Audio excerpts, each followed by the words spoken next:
Donald Trump's sanctions against Russia's oil sector are bearing fruit. Turkey is actively refusing Russian oil. Moreover, Turkey suddenly blocked one of the payment methods that Russians had used for years to circumvent Western sanctions. Amidst this, the Organization of the Petroleum Exporting Countries Plus Cartel unexpectedly raises oil production quotas. After all, more and more countries, including India, are looking for alternative supply sources amid sanctions against Rosneft and Lukoil. But at this time, Putin is getting so furious that he threatens the whole world with nuclear strikes, louder and louder. This shows that the sanctions are indeed hurting the Russian economy very badly. My name is Pechiy. Today is the second news on the calendar. Let's discuss this topic in detail together. But before we start, I ask you to subscribe to this channel. Give it a like, leave any comment under this episode, and be sure to subscribe to my Telegram channel, Pechiy News. The link to it is in the description of this video. There we publish breaking news as it comes in. If you want to support the work of this YouTube channel, you can do so with any donation using the links and details in the description of this video. It says there, support the channel Pechiy. Choose any format that is convenient for you. I will be grateful for any support you provide. So, in response to new sanctions from Washington against Moscow, Turkish oil refineries that had been working with Russian oil began purchasing raw materials from other countries. One of the largest Turkish refineries, which belongs to the Azerbaijani company Sokar but operates on Turkish territory, recently acquired 4 batches of oil from Iraq, Kazakhstan and other non-Russian sources for deliveries in December. Estimates show these batches range from 77,000 to 129,000 barrels daily, greatly cutting Russian oil's share in processing. Although in September and October almost the entire processing volume of this company's oil refinery in Turkey, which is about 210,000 barrels per day, was made up of Russian oil. So once again, September, October.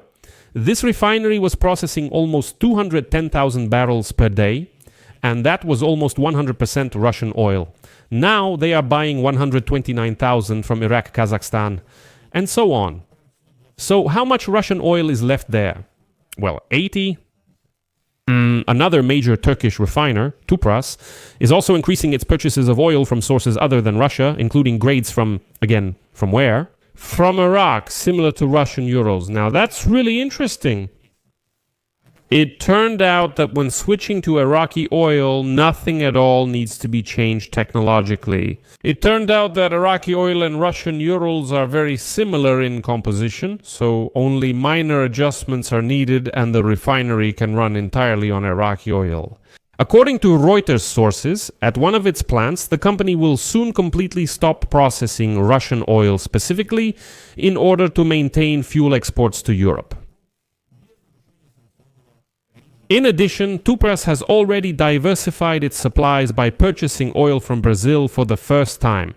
And in early November, it expects a second shipment of Angolan Mostarda crude oil. Let me remind you here about the European Union's sanctions regime. They have made it clear that they are ready to buy petroleum products from anyone, but only if the refinery can prove that in the last 60 days they have not processed even a single gram of Russian oil. If they have processed even one batch, that's it. Europe will not buy petroleum products from that refinery. Now let me give you some numbers. In November, Turkey is expected to receive 141,000 barrels of Iraqi oil per day, compared to 99,000 barrels per day in October. How much are they increasing it? By 42,000? From January to October, the country imported about 669,000 barrels per day, of which 317,000 or 47% of the total volume came from Russia. Now this percentage is sharply decreasing, so there won't be any 47% anymore. Let me remind you that Turkey, along with China and India, is one of the few buyers of that very Russian oil. And the measures taken by Turkish oil refineries reflect the impact of the efforts by the United States, the European Union, and the United Kingdom on Russian oil. Because this money is used to finance the war against Ukraine. On October 22, after the Kremlin refused to end the war in Ukraine, United States President Donald Trump sanctioned Rosneft, Lukoil, and 34 subsidiaries, The United States Department of the Treasury is giving 1 month to complete transactions with the companies subject to the restrictions. That is, they made it clear that by November 21, close all contracts, find alternatives, buy Iraqi, Angolan, Brazilian, any oil you want, you have 1 month. This month, you must refuse, otherwise, it's your responsibility. After the restrictions were introduced, a number of Indian refineries, including Mangalore, Hindustan Petroleum Corporation, Limited Metal Energy and Reliance Industries, suspended purchases of Russian oil. But in China, refineries are still holding off on buying Russian oil, assessing the risks. Although officially China has not joined in observing the sanctions against Russia.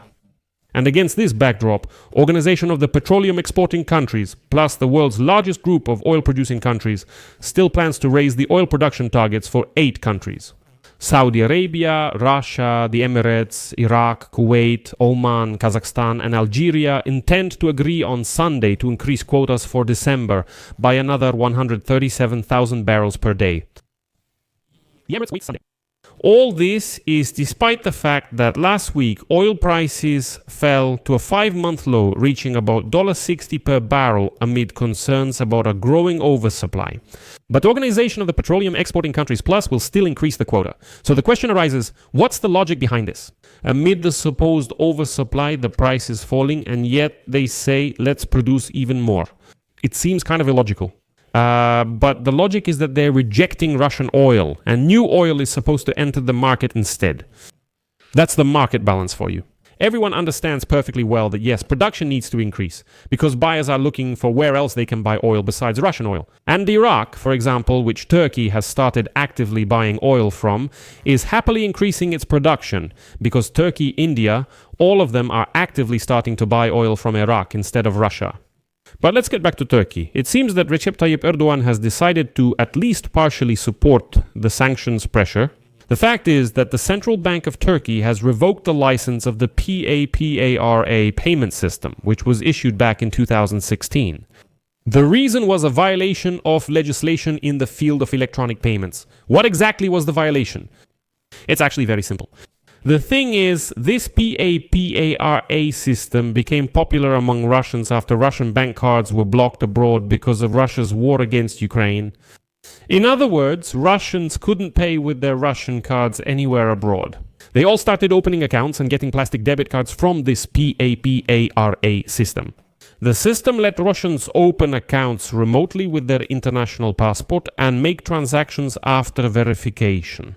And the service was basically a digital wallet with the option to issue that very same debit card. PAPARA itself stated that they are assessing the decision to revoke the license within the framework of the law and are taking measures to protect clients' rights and ensure continuity of service. They also added that the funds in the accounts are safe. And here I should remind you that in May of this year, Turkish police detained the owner of this system, PAPARA, Ahmed Karsli, and 12 other people in a case related to money laundering from gambling proceeds. According to media reports, the service could have been used as an intermediary for transactions related to illegal bookmaking operations.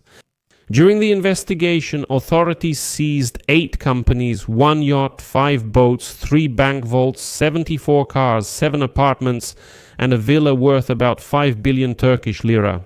That's $118 million which belong to the leader and members of this PAPARA system, including PPR Holding. And according to the decision of the Savings Deposit Insurance Fund of Turkey, external managers were appointed to all companies that are part of the PAPARA structure. Well, in short, another way for Russians to bypass Western sanctions has been cut off. Although previously Ankara turned a blind eye to all this and said, well, yes, of course, it's not very nice what we're doing, but we'll make money from it anyway.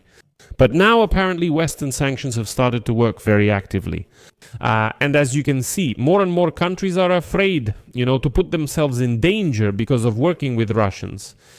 So I'll leave it at that. Share your opinions and conclusions in the comments under this episode, subscribe to the channel, hit the bell, and don't forget to like. That's all for now. Take care of yourselves. Goodbye, everyone.